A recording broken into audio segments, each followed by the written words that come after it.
Srisailam power ఉత్పత్తిపై కొన్ని రోజులుగా వివాదం నడుస్తోంది. రెండు రాష్ట్రాల్లో నీటి హక్కులపై సొంత వాదన వినిపిస్తున్నాయి. అసలే కరెంటు సమస్యతో ఇబ్బంది పడుతూ హక్కున్న నీటినే వాడుకుంటున్నామని తెలంగాణ సర్కార్ చెప్తోంది. అటు ఏపీ సర్కార్ కంప్లైంట్లు, ఇటు కృష్ణా రివర్ బోర్డు ఆదేశాలు వివాదాస్పదమవుతున్నాయి.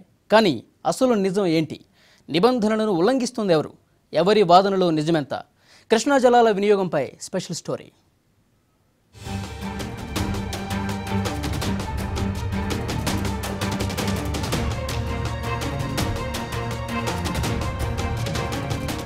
తెలంగాణ సర్కార్ కరెంట్ సమస్య నుంచి బయటపడటానికి శ్రీశైలంలో జల విద్యుత్ను ఉత్పత్తి చేస్తోంది. సరైన వానం లేక రైతులు నానా కష్టాలు పడుతున్న సమయంలో ఇది అవసరం కూడా. కానీ ఇది నిబంధనలకు విరుద్ధమంటోంది ఏపీ సర్కార్. అదే సమయంలో శ్రీశైలం రిజర్వాయర్ నీటి మట్టం 854 అడుగుల వరకే విద్యుత్ ఉత్పత్తి చేయాలంటూ కృష్ణా రివర్ బోర్డు కూడా ఆదేశాలిచ్చింది. గతంలో ఇచ్చిన కొన్ని జీవోల ఆధారంగా ఈ ఆదేశాలిచ్చినట్టు చెబుతున్నారు.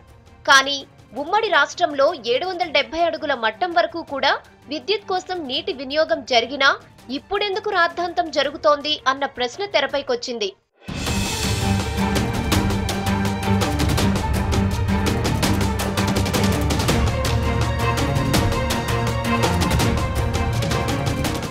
నిజానికి కృష్ణా జలాలపై 2 ట్రిబ్యునళ్లు ఇచ్చిన తీర్పు ప్రకారం ఏనాడు తెలంగాణకు రావాల్సిన నీటి వాటా దక్కలేదు.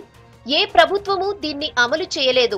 పైగా అనుమతి లేని పోతిరెడ్డిపాడు ద్వారా వరద జలాల పేరుతో అంతు లేకుండా నీటిని తరలించుకుపోయారని విమర్శిస్తున్నారు తెలంగాణ ఇరిగేషన్ ఇంజనీర్లు. కొత్త ట్రిబ్యునల్ కేటాయింపుల ప్రకారం తెలంగాణకు 548 టీఎంసీల నీరు రావాలి. కానీ 277 టీఎంసీలు మాత్రమే వస్తున్నాయి.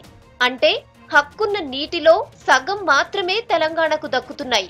శ్రీశైలం ప్రాజెక్ట్ పైన ఉన్న పోతిరెడ్డిపాడు హెడ్ రెగ్యులేటరీకి సరైన అనుమతులు లేకపోయినా భారీగా నీటి మళ్లింపు కొనసాగుతూనే ఉంది.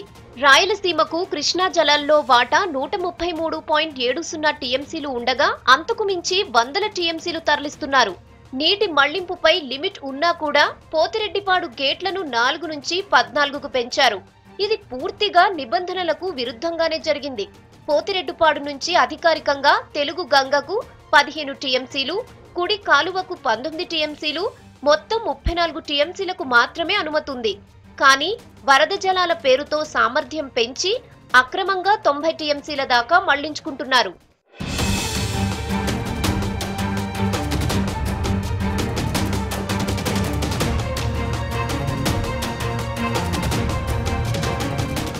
శ్రీశైలం పైన ఉన్న ప్రాజెక్టులకు ఉన్న కేటాయింపులను 1972 నుంచి వాటిలో వినియోగాన్ని చూస్తే తేడా స్పష్టంగా తెలుస్తుంది.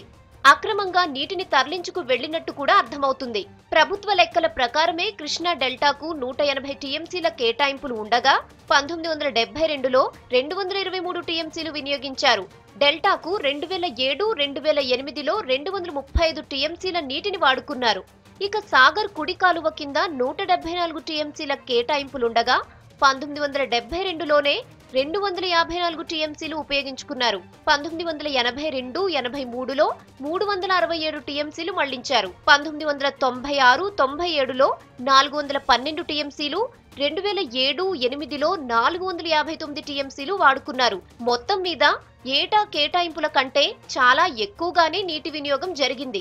రాయలసీమలోని కేసీ కెనాల్ కేటాయింపు 39 టీఎంసీలు మాత్రమే. కానీ 1972లో 59 టీఎంసీలు ఉపయోగించారు. 2007, 8లో 50 టీఎంసీలు మళ్లించారు. ఇలా ఏటా కేటాయింపుల కంటే చాలా ఎక్కువగానే వినియోగం జరిగింది. మొత్తము 132, తర్వాత 152 టీఎంసీలు మాత్రమే. దానికి బదులు 600 టీఎంసీల దాకా తీసుకుపోతున్నారు. డెల్టాకు కూడా వాళ్లకు హక్కు లేకున్నా కానీ డెల్టాకు కూడా తీసుకెళ్తున్నారు. ఇటువంటి దుర్మార్గమైన పనులు ఇదివరకు చేసినారు, అదే కంటిన్యూ తలుచుకున్నారు. కాబట్టి తెలంగాణను ముంచే పద్ధతితో ఇదంతా ప్రయత్నాలు జరుగుతూ ఉన్నాయి.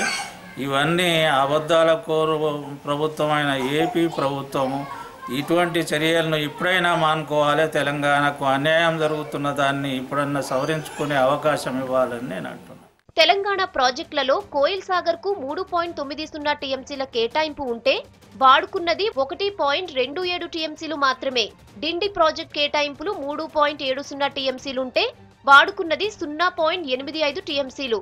రాజోలి బండకు కేటాయింపులు 15 టీఎంసీలుంటే వాడుకున్నది 4 నుంచి 10 టీఎంసీల లోపే ఉంది. అంటే 1972 నుంచి 2007-8 వరకు అధికారికంగా దక్కాల్సిన నీటిలో తెలంగాణ వాడుకున్నది చాలా తక్కువ. జూరాలలో 18 టీఎంసీలకు పైనే నీటి నిల్వ చేసుకోవచ్చు. కానీ 3 టీఎంసీలకు మించి నిల్వ చేయకపోవడంతో తెలంగాణకు నష్టం జరిగింది. ఇక్కడ రావాల్సిన వాటా కంటే బాగా తక్కువగా వినియోగం జరిగితే అటు వాటాకు మించి అదనంగా నీటిని ఉపయోగించుకుందంటున్నారు తెలంగాణ ఇంజనీర్లు.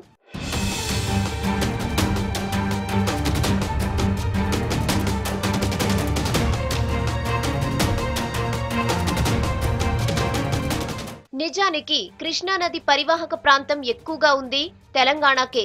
ట్రిబ్యునల్ ఎంచుకున్న అంశాల ప్రకారం చూసినా నీటి లభ్యత అంటే ఉపనదులు, సాగు భూమి, కరువు సమస్య అన్ని తెలంగాణలోనే ఎక్కువగా ఉన్నాయి. వీటి ప్రకారం బచావత్ నుంచి బ్రిజేష్ వరకు ట్రిబ్యునల్స్ చేసిన కేటాయింపులను కూడా వాడుకోలేని దుస్థితి ఉంది.